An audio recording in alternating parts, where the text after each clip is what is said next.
জনসংখ্যা।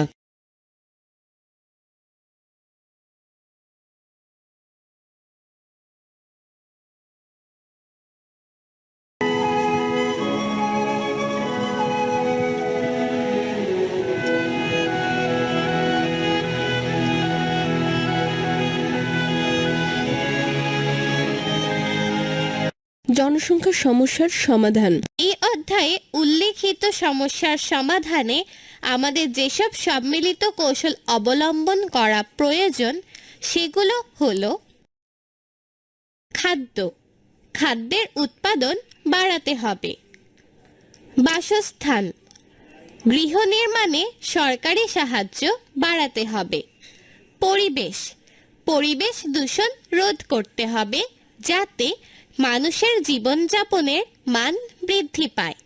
স্বাস্থ্য, রোগ প্রতিরোধে বিভিন্ন টিকা এবং স্বাস্থ্যসেবা প্রদানে সরকারি সহায়তা বাড়াতে হবে। এতে মানুষের কর্মক্ষমতা বৃদ্ধি পাবে। শিক্ষা, শতভাগ সাক্ষরতার হার নিশ্চিত করতে হবে।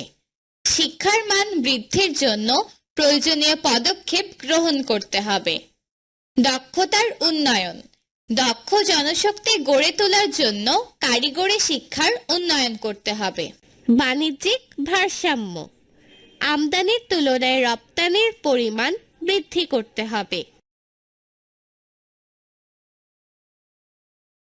এসো বলি।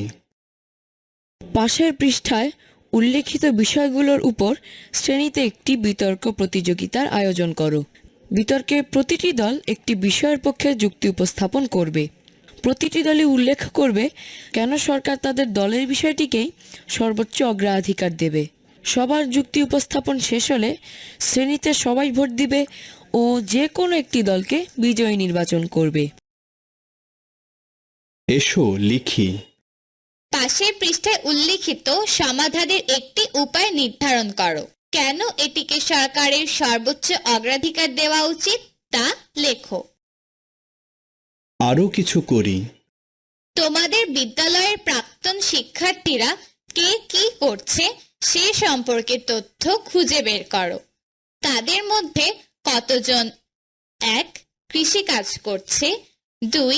চাকরি করছে, 3. ব্যবসা করছে, 4. উচ্চ শিক্ষা গ্রহণ করেছে। যাচাই করি। অল্প কথায় উত্তর দাও। আমরা কিভাবে আমাদের রপ্তানি বৃদ্ধিতে মানব সম্পদকে ব্যবহার করতে পারি?